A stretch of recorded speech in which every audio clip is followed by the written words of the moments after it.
الحمد لله رب العالمين والصلاة والسلام على حبيبه محمد وآله وصحبه أجمعين أما بعد فأعوذ بالله من الشيطان الرجيم بسم الله الرحمن الرحيم إن الدين عند الله الإسلام وما اختلف الذين أوتوا الكتاب إلا من بعد ما جاءهم العلم بغيا بينهم ومن يكفر بآيات الله فإن الله سريع الحساب اللهم سبحانك لا علم لنا إلا ما علمتنا إنك أنت العليم الحكيم مولاي صل وسلم دائما أبدا على حبيبك من دانت به البصر.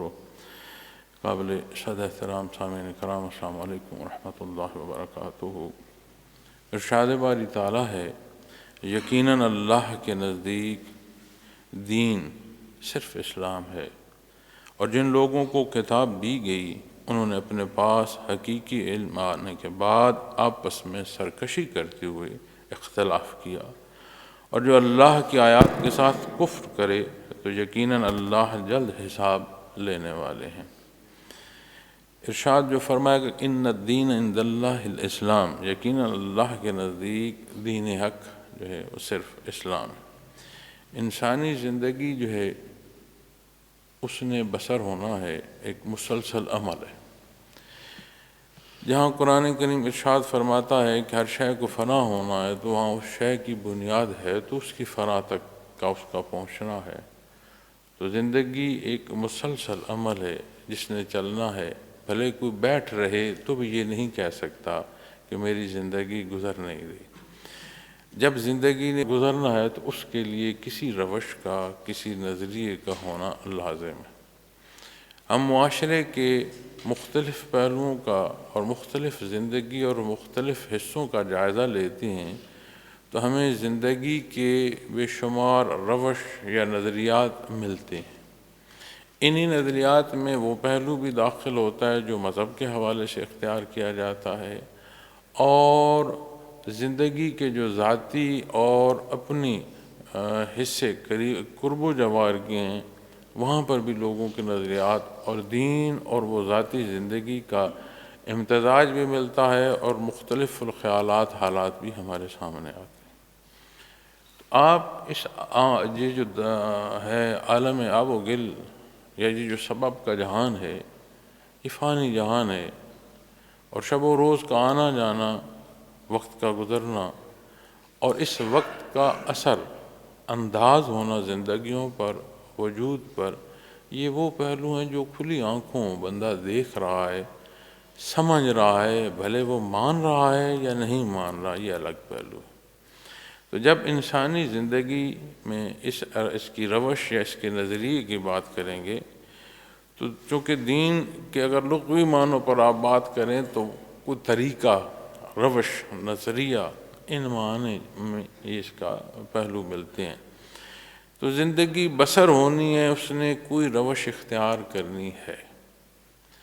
یقیناً اس زندگی کا بسر ہونا خود اس بات کی نشاندہی کرتا ہے کہ اسے کوئی نظریہ چاہیے، اور ایسا نظریہ چاہیے جو اس کی تمام پہلوؤں سے اس کا استفادہ کرے، اس کے لیے رہنمائی کا سبب.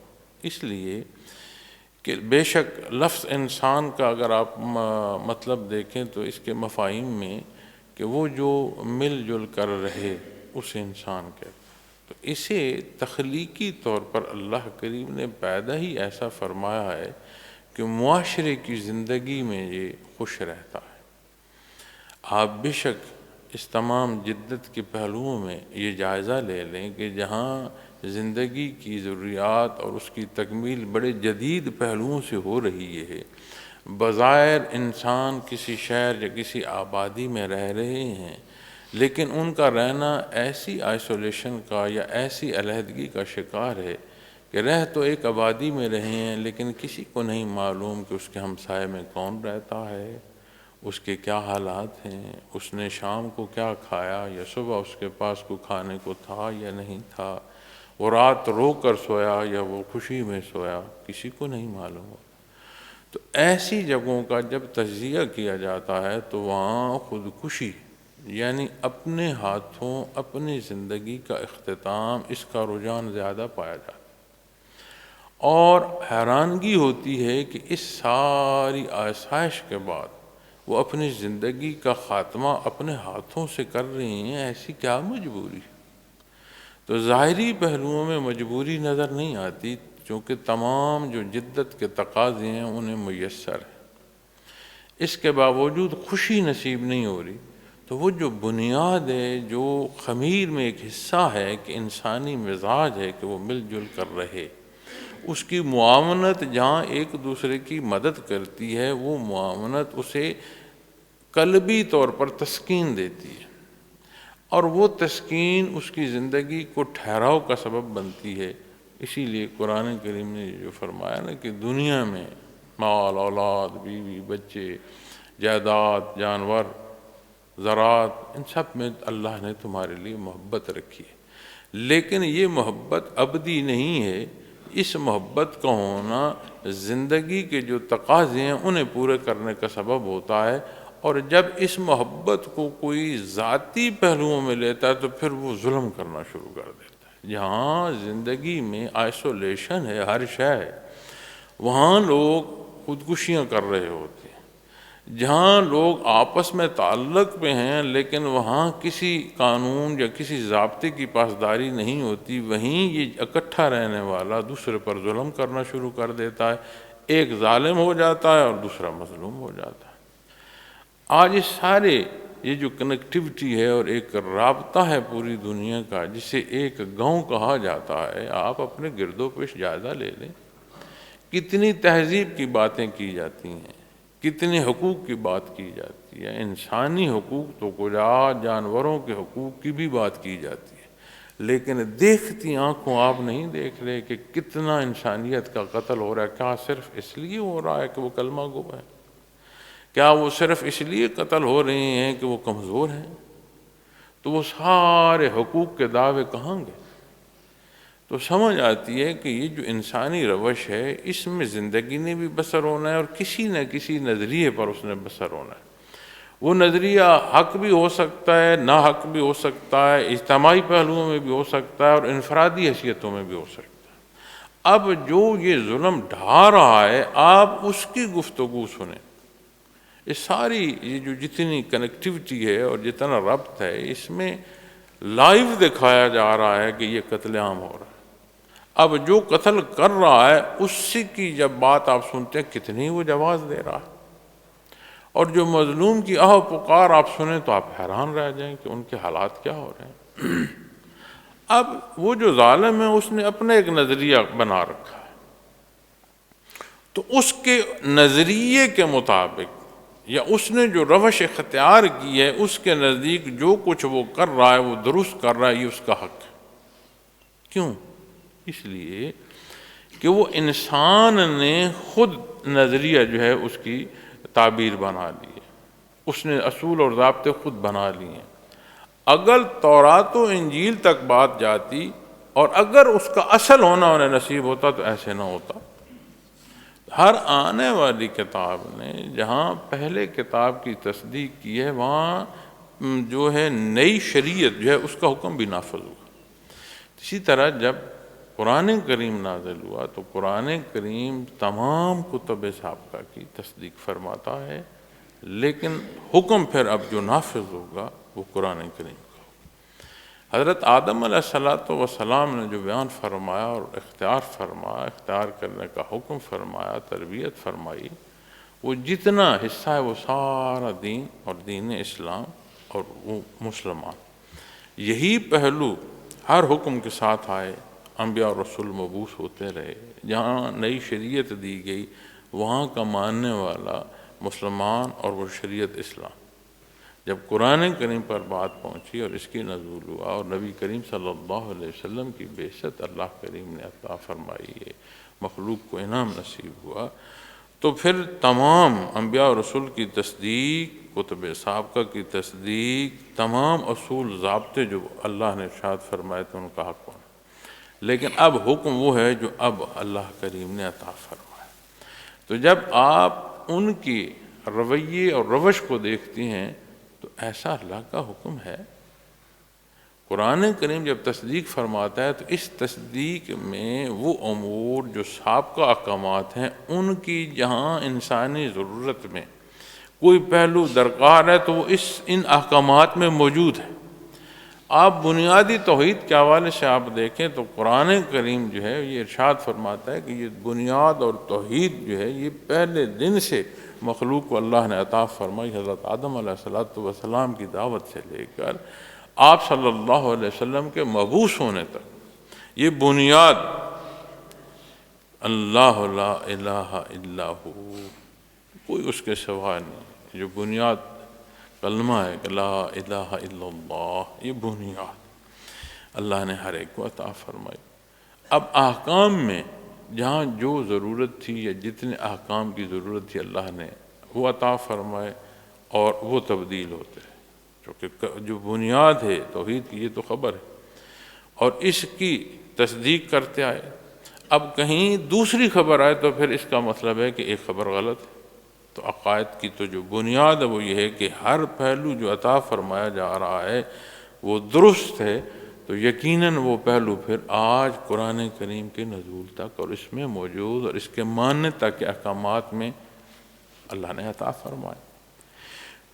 تو جب ان تمام حالات کا ہم جائزہ لیتے ہیں تو بڑا واضح سمجھ آتا ہے کہ انسان نے کسی نظریے پر زندگی بسر کرنی ہے، اگر وہ حق اختیار کرتا ہے الحمدللہ ثم الحمدللہ خود بھی فائدے میں رہے گا اور جہاں تک اس کے اثرات جائیں گے وہاں تک استفادہ پہنچے گا۔ لیکن اگر وہ ذاتی خواہش اور نفسانی خواہش کے تابع ہو جاتا ہے اور نظریات وہ چاہتا ہے جو اس کے نفس کو تسکین دیتے ہیں تو پھر اس میں شیطنت کا دخل ہوتا ہے، پھر وہاں امن نہیں ہوتا، وہاں فساد ہوتا ہے۔ آپ پوری تاریخ انسانیت دیکھیں، جب دین کی بات آتی ہے تو دین اسلام یہ ارشاد فرماتا ہے کہ اس کے لیے اللہ کی شہادت کافی ہے۔ دین اسلام پر اللہ کی شہادت کافی ہے اور ادیان باطلہ کے مقابلے میں اللہ نے اسے مقدم رکھا۔ کسی دینی حکم کو بنیاد عقائد ہیں وہاں سے لے لیں، پھر عبادات پر آئیں اور پھر معاملات میں جائیں۔ یہ تین حصوں میں انسانی زندگی کو مخاطب فرمایا گیا۔ ان تینوں حصوں میں کسی ادیان باطلہ کا کوئی ضابطہ لے لیں اور اس کے سامنے دینی حکم جو دین اسلام کا حکم ہے اسے رکھیں، وہ مستحکم بھی ہوگا اور اس سے نتائج مثبت مرتب ہوں۔ اس لیے نہیں کہ میں بحیثیت مسلمان اپنے دین اسلام کی محبت یا اپنے دعوے کی صداقت یا اس پر وزن دینے کے لیے کہہ رہا ہوں، یہ تو زندگیاں سامنے ہیں، تاریخ انسانی سامنے ہے، لوگوں کی روش سامنے ہے۔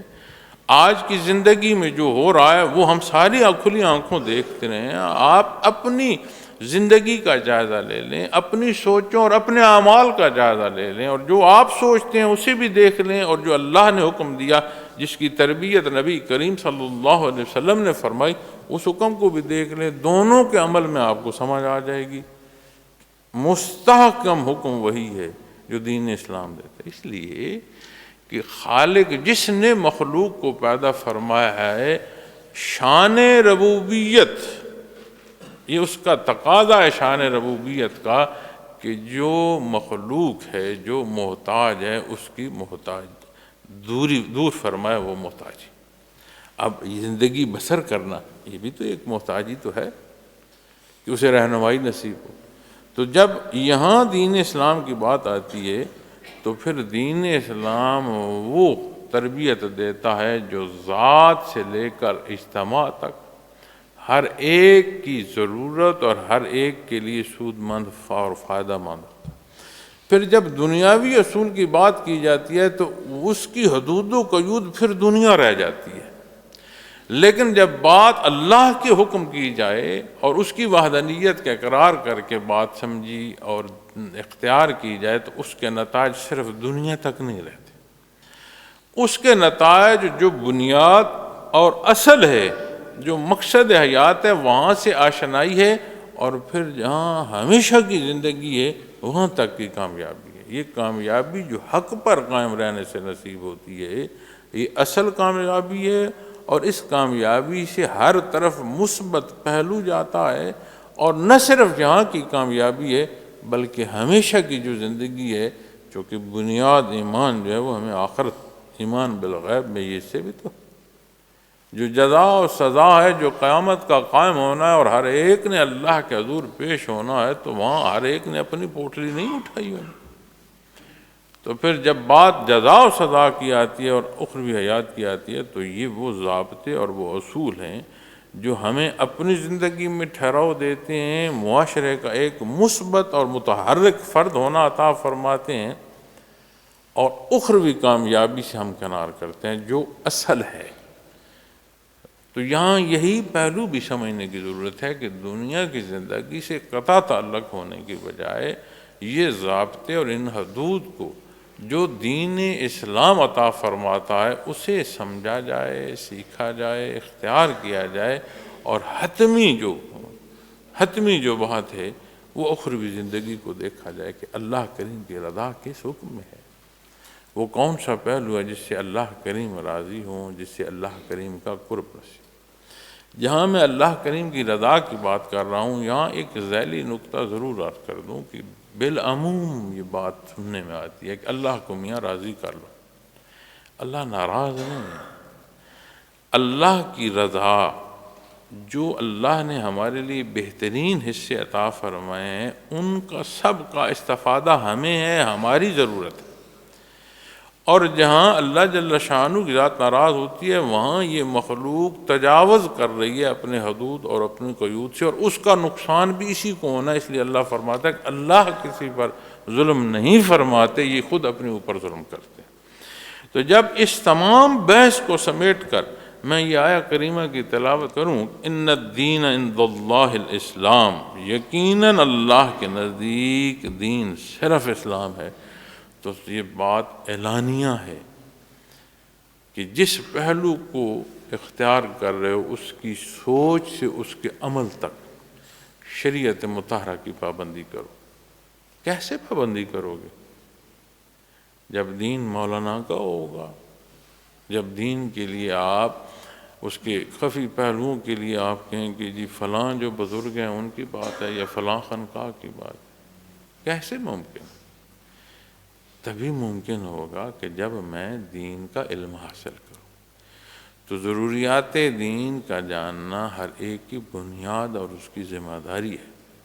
جب وہ اس سے واقف نہیں ہوگا تو عمل کیسا کر لے؟ ہاں، تحقیقی پہلوؤں میں، باریکی میں جب وہ تحقیقی حصے آتے ہیں تو پھر ضرورت ہوتی ہے علماء کی، پھر ان تحقیق پر تصدیق چاہیے ہوتی ہے، تو پھر دارالافتاء کا رجوع کیا جاتا ہے، اور پھر وہاں مفتی جسے یہ اجازت ہو کہ تو اس درجے کا تمہارا علم ہے کہ تم حتمی فیصلہ دے سکتے ہو، تب جا کر بات اس تک پہنچتی ہے۔ لیکن بالعموم زندگی جو بسر کی جا رہی ہے، فرائض کیا ہیں، عبادات کے پہلو، اخلاقیات کے پہلو، آپ کے جو رزق ہے، آپ کی جو محنت مزدوری ہے، یہ جتنی زندگی کی ہیں، ازدواجی زندگی ہے، اولاد کا پالنا ہے، والدین کی خدمت ہے، اپنے آپ کو معاشرے میں ایک مثبت حیثیت سے رکھنا، ساری جدت کے باوجود نہیں معلوم کہ میرے ہمسائے میں کون رہتا، اور اسلام جو ہے وہ درس دیتا ہے کہ اپنی ہمسائیگی کا خیال رکھو۔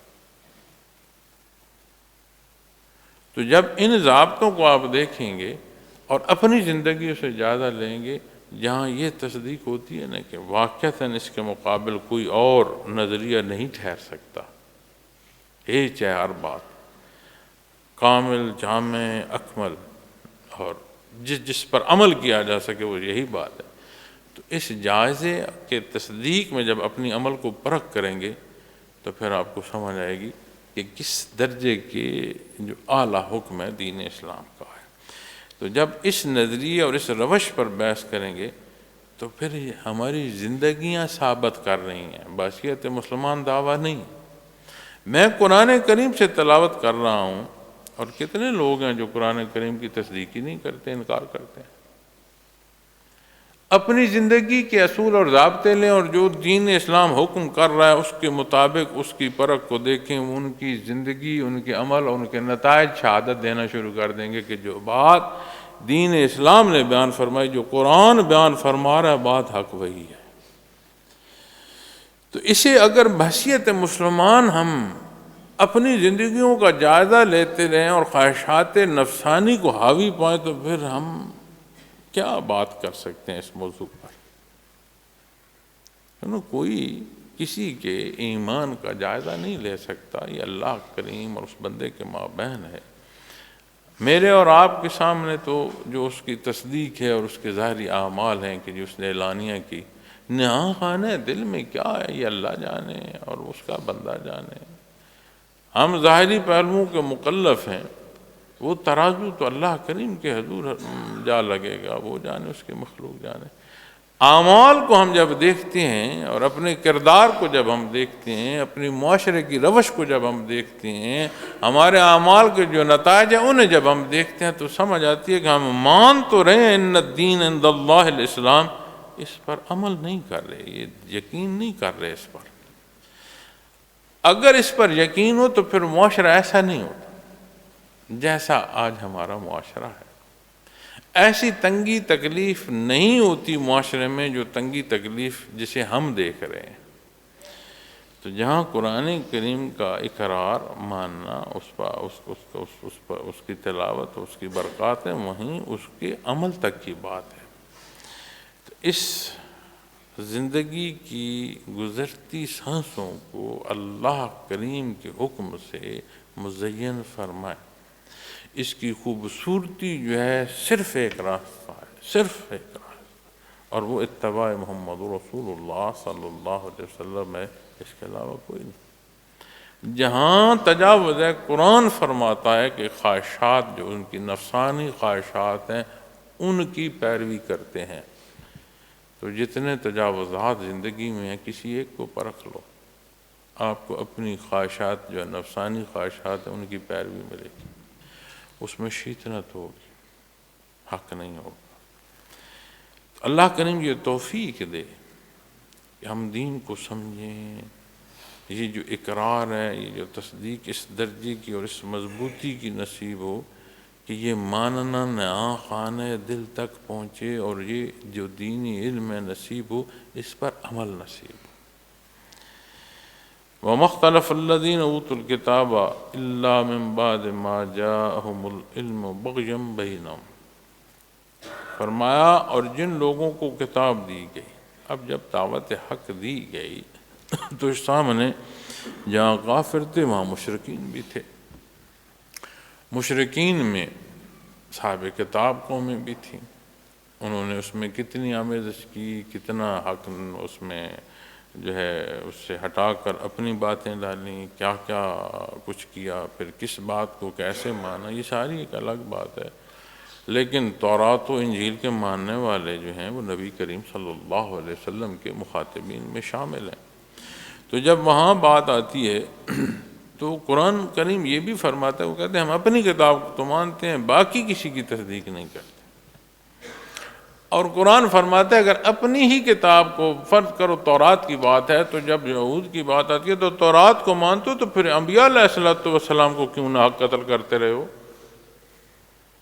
تو بھونڈے اعتراض اور لاجانی باتیں، کیونکہ وزن جو ہوتا ہے نا وہ حق میں ہوتا ہے۔ آپ اپنی معاشرتی زندگی میں دیکھیں، جب کوئی جھوٹ بول رہا ہوتا ہے نا تو اس کا وجود ذاتی اپنا وجود بھی جو ہے، اپنا چہرہ جو ہے اس جھوٹ کا ساتھ نہیں دے رہا ہوتا۔ کیوں؟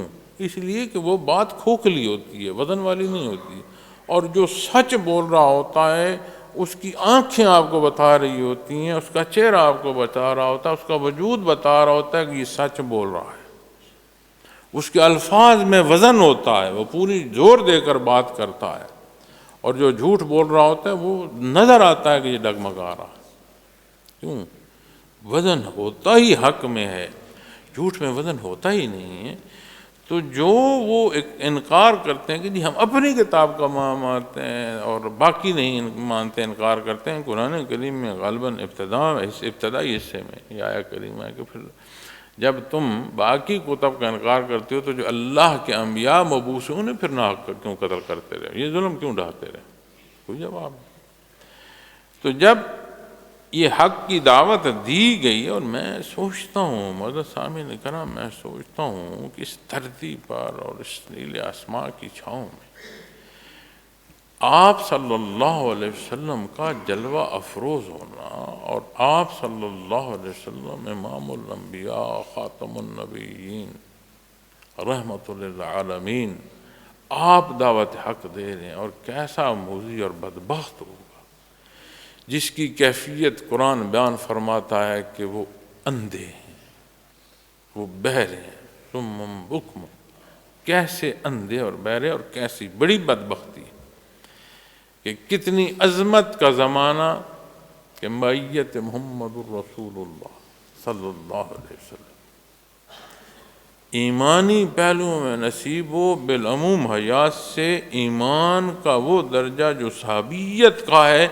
ایک لحظے میں نصیب ہو جاتا ہے۔ اس درجے کا ایمان مضبوط ہوتا ہے کہ ایسا غیر صحابہ ساری مخلوق جمع ہو جائے نہیں ہوتا، اتنا پختہ ہے۔ اللہ کی راہ میں ایک مٹھ یا آدھی مٹھ جو صحابی رسول صلی اللہ علیہ وسلم خرچ کرتا ہے، غیر صحابی آپ صلی اللہ علیہ وسلم کا فرمان ہے احد پہاڑ جتنا سونا بھی خرچ کر دے، عند اللہ جو وہ مقام اس کی قبولیت ہے آدھ مٹھ جو کی وہ احد پہاڑ کے سونے کی نہیں ہے کہ غیر صحابی خرچ کر، کیونکہ اللہ کریم تو مالک ہے، خالق ہے، یہ سونا دولت یہ ہمارے لیے عامیت ہے، اس کی تو مخلوق، تو وہ جو خرچ کیا جا رہا ہے اس کے پیچھے جو نیت اور جو خلوص ہے وہ جو صحابی رسول کا ہے غیر صحابی کا ہو نہیں سکتا۔ کیوں؟ اس درجے کا ایمان اور دائرہ اسلام میں داخل ہونا، کیا زمانہ، کیا خوش بختی اللہ کی عطا، اور کیسے بدبخت ذلیل اور رسوا وہ لوگ جنہوں نے انکار کیا۔ اب سہارا کتب سابقہ کا لیتے ہوئے، اہل کتاب کہلاتے ہوئے، انبیاء علیہ السلام کا نام لیتے ہوئے، پھر اس میں شرک، اور جب شرک کیا اور حق اللہ کریم نے عطا فرمایا تو پھر اللہ کریم نے وہ بڑی باریکی، مالک ہے نا، جانتا ہے، اس نے باریکیاں جو ہیں کیوں انکار کر رہے ہیں، تو فرمایا جن لوگوں کو کتاب دی گئی انہوں نے اپنے پاس حقیقی علم آنے کے بعد آپس میں سرکشی کرتے ہوئے اختلاف کیا، بغیم بینہم، آپس کی سرکشی۔ یہ جو بغاوت ہے، بغاوت کیوں ہوتی ہے؟ اس لیے ہوتی ہے کہ مانا نہیں جاتا۔ کیوں نہیں مانا جاتا؟ اس کے پیچھے متکبرانہ رویہ ہوتا ہے۔ جہاں بھی حق کا آپ کو انکار ملے گا اس کے پیچھے تکبر آپ کو ملے گا، میں نہیں مانتا، میں نہیں چاہتا، مجھے نہیں پسند۔ اور اپنی حیثیت کا جائزہ لینا ہو تو قرآن کریم فرماتا ہے کہ اپنی تخلیق کو دیکھ لو، ایک قطرہ جو ہے اس سے اللہ نے تمہاری تخلیق فرمائی، اس تخلیق کو دیکھو تو تمہیں سمجھ نہیں آ رہی کہ تمہاری حیثیت کیا ہے، اور اللہ فرما رہا ہے اور تو انکار کر رہا ہے۔ اپنی تخلیق کو جائزہ لے لے، تمہیں سمجھ آ جائے تیری حیثیت کیا ہے،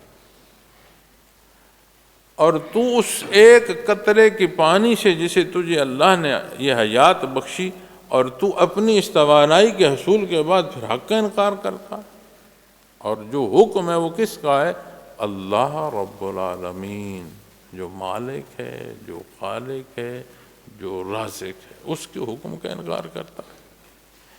اب جب انکار آپ دیکھیں اور جہاں انکار دیکھیں، آپ کو اس انکار کے پیچھے انانیت کی کوئی نہ کوئی قسم اور کسی نہ کسی درجے کی انانیت اور تکبر نظر آئے گا۔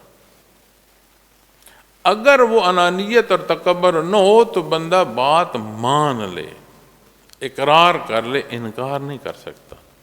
انکار تب کرتا ہے جب اپنی بات کی اہمیت کو بڑا جانتا ہے، اپنی ذات، اپنی پسند کو بڑا جانتا ہے۔ تو جنہیں کتب سابقہ اللہ نے عطا فرمائی اس میں اتنی نشانیاں ہیں کہ قرآن فرماتا ہے جیسے اپنی اولاد کو کوئی پہچانتا ہو، یہ ایسے نبی کریم صلی اللہ علیہ وسلم کو پہچان۔ پچھلے بیان میں نے ایک روایت جو ہے وہ عرض کی تھی کہ شام سے دو یہود جو ہیں وہ مدینہ منورہ میں آئے۔ مدینہ منورہ اور اس کے مضافات کو دیکھنے کے بعد جو ان کی آپس کی گفتگو ہے وہ یہ ہے کہ ہمارے پاس جو نشانیاں ہیں ان کے مطابق یہ وہ آبادی ہے جہاں اللہ کریم کا آخری نبی مبعوث ہونا ہے۔ اب یہاں تک کی نشانیاں کو اس آبادی اور اس کے گرد و پیش کو پہچان رہے ہو، اور جو کچھ نبی کریم صلی اللہ علیہ وسلم فرما رہے ہیں اس کا انکار کر دیں۔ اور انہوں نے آپ صلی اللہ علیہ وسلم کے حضور حاضر ہو کر کچھ سوالات کیے، اور وہ سوالات بھی انہوں نے وہ کیے اپنی جو علم ہے اس کی تصدیق میں، کہ یہ تصدیق ہوگی ہمیں کہ اگر اللہ کے آخری نبی ہوں گے تو جواب یہ ہوں گے۔ اب آپ بتائیں کہ کس درجے تک واضح نشانیاں اللہ نے عطا فرمائیں۔ اگر جس کتاب کا اقرار کر رہے ہیں کلی معنوں میں وہ اقرار ہوتا، سچائی ہوتی، صدق ہوتا، تو پھر قرآن کو بھی مانتے، نبی کریم صلی اللہ علیہ وسلم کو بھی مانتے، ایمان لاتے۔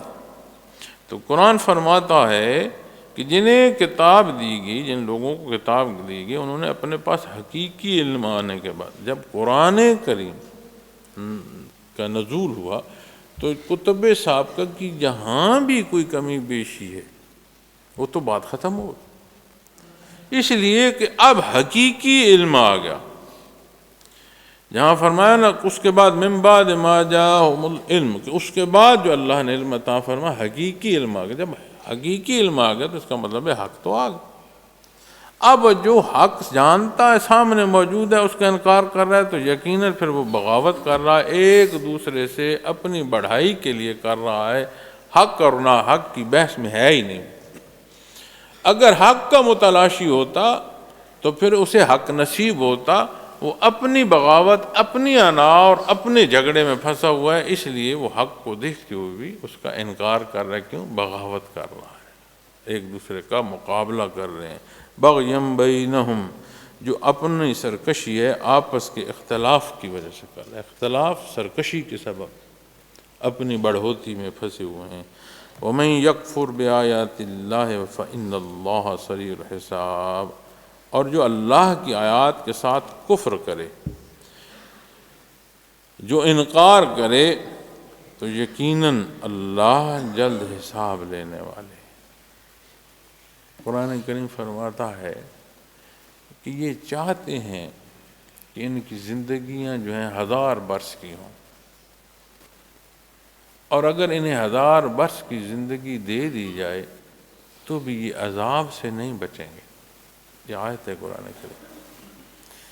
اب 60 سال ہے یا 60,000 سال ہے، جب ایک بات طے ہے نا، وقت متعین ہے، اس نے ختم ہو جانا ہے۔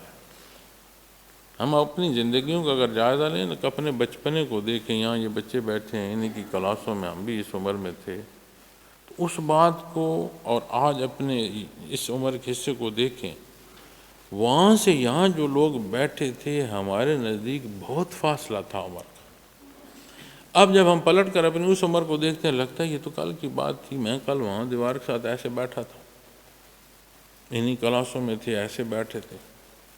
تو جو وقت گزر جاتا ہے نا، سمجھ نہیں آتی کہ کیسے گزر گیا۔ اسی لیے قرآن فرماتے ہیں نا، کاش تمہیں سمجھ ہوتی کتنا تھوڑا وقت رہے ہو دنیا میں۔ تو جب کلی طور پر دنیا گزر جائے گی، یہ وقت گزر جائے گا اور آخرت میں ہم پہنچیں گے، تو اس وقت قرآن فرماتا ہے نا، کاش تمہیں سمجھ ہوتی، تم یہ جان سکتے، تم یہ سمجھ پاتے کہ کتنا کم رہے ہو۔ تو اگر کسی کو 1000 سال زندگی دے دی بھی جائے تو اس نے ختم ہونا ہے۔ تو جب کوئی شے طے ہے تو اس نے ختم ہونا ہے۔ جہاں بات لامحدود حصوں کی آئے گی وہ بات آخرت کی زندگی کی آئے گی، کہ پھر وہاں کی زندگی ہمیشہ کی ہے۔ تو یہاں جہان ہی فانی ہے، کل من علیہا فان، ہر شے فانی ہے، جہان فانی ہے، اس کی زندگی فانی ہے، اس میں سے ہر ایک نے گزرنا ہے۔ تو فرمایا جو اللہ کی آیات کے ساتھ کفر کرے، وَمَن يَكْفُرْ بِآيَاتِ اللَّهِ فَإِنَّ اللَّهَ سَرِيعُ الْحِسَابِ، اللہ نے پھر حساب بھائی لینا۔ یہ دنیا کھیل تماشا نہیں ہے۔ قرآن فرماتا ہے اللہ نے اس دنیا کو کھیل تماشے کے لیے نہیں بنایا۔ تو جب اس کھیل تماشا نہیں ہے تو اس میں پھر حق کا متلاشی جو ہے اسے حق بھی نصیب ہوتا ہے۔ انابت الہی درکار ہے۔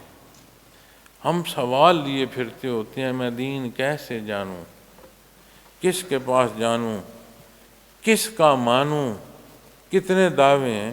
ان تمام بحث اور مباحثوں کی جگہ صرف ایک بات سمجھی جائے اور ایک جگہ ٹٹولی جائے، اور وہ اپنا دل ہے، اپنا قلب ہے۔ اپنے سینے میں جھانک کر دیکھو کہ کیا ہمیں دین اسلام درکار ہے؟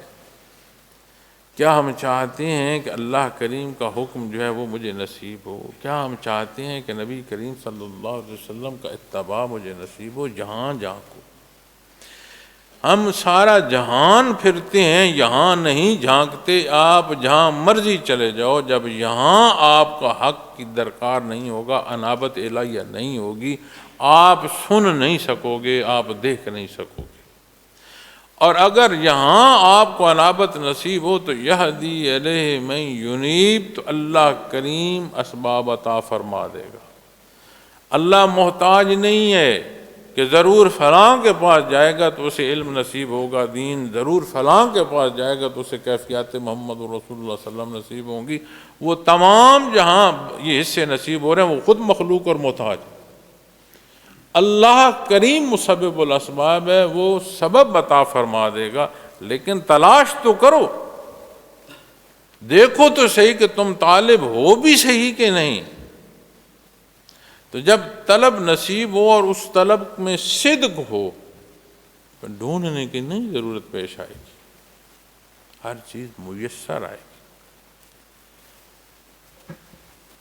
تو فرمایا فَإِنَّ اللَّهَ سَرِيعُ الْحِسَابِ، یقیناً اللہ جلد حساب لینے والے ہیں۔ اور نبی کریم صلی اللہ علیہ وسلم نے فرمایا کہ اگر قیامت کے دن کسی سے سوال ہو گیا، اس کو سزا سے کوئی نہیں بچا سکتا، اس لیے کہ مخلوق کے پاس کوئی جواز نہیں ہے۔ جب سوال ہو کہ یہ کیوں کیا، اس کا مطلب ہے کہ جو حکم تھا اس کے خلاف کیا۔ حکم کس کا تھا؟ اللہ کا، جو مالک ہے۔ جس کو حکم تھا وہ کون ہے؟ مخلوق ہے، محتاج ہے، وہ بے نیاز ہے، یہ محتاج ہے۔ اس نے حکم دیا اور اس نے ایک نہیں عمل کیا تو انکار ہوا، تو انکار کس کے حکم کو ہوا؟ آپ صلی اللہ علیہ وسلم فرماتے ہیں کہ قیامت کے دن اگر کسی سے سوال ہو گیا کہ یہ کیوں کیا، اس کا جواب نہیں دے پائے گا، اس سوال کا جواب نہیں ہے مخلوق کے پاس، اسے دوزخ سے کوئی نہیں بچا سکتا۔ اپنی زندگیوں کا ہمیں جائزہ لینے کی ضرورت ہے۔ جہاں ہمارا اختیار ہے، کیا ہم صلح رحمی کرتے ہیں؟ کیا کسی کی غلطی، کسی کی کوتاہی کو ہم درگزر کرتے ہیں؟ کیا کسی کی تلخی کو ہم جواب جو ہے وہ شفقت سے دیتے ہیں؟ اللہ کو رحم کرنا پسند ہے، اور جو اللہ کی مخلوق سے اچھے حصے سے اور ان سے صلح جوئی سے پیش آتے ہیں، یہ وہ عمل ہے۔ لوگوں پر رحم کرو، اللہ تم پر رحم کرے، تو اللہ کو یہ پسند۔ تو ہم نے اپنی زندگی اور اپنے انداز کو ایسے کر لیا ہے کہ جہاں میرا اختیار ہے وہاں وہی ہو جو میں چاہتا ہوں۔ ہم بھول گئے ہیں ان الدین عند اللہ الاسلام، کہ میرے لیے اللہ کیا فرما۔ آپ اسے من حیث القوم دیکھ لیں، بحیثیت مسلمان پوری امت کی روش دیکھ لیں۔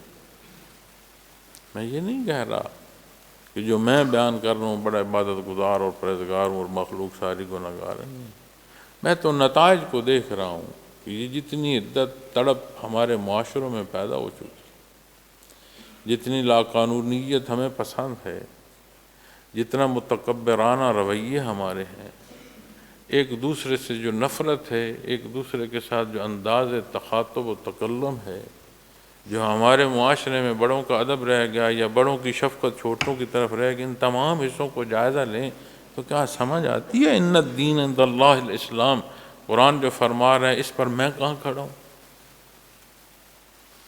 تو یہ وہ جائزہ ہے کہ جو آج مجھے، آپ کو، ہم سب کو اپنا جائزہ لینے کی ضرورت ہے، اپنے سے سوال کرنے کی ضرورت ہے۔ جہاں جہاں ہمارا اختیار ہے اس اختیار کا استعمال ہم کیا کر رہے ہیں؟ اگر اس کا جائزہ ہم نہیں لیں گے، اگر اس کا حساب کتاب ہم نہیں کریں گے، اللہ رب العالمین ارشاد فرما رہے ہیں فِإِنَّ اللَّهَ سَرِيعُ الْحِسَابِ، یقیناً اللہ حساب لینے والے۔ اللہ کریم ہمارے حال پر رحم فرمائیں، ہماری کمزوریاں، خطائیں، گناہ معاف فرمائیں، ہمیں حق کا اختیار کرنا اور عمل صالح جو ہے وہ نصیب فرمائیں۔ وآخر دعوانا الحمد للہ رب العالمین۔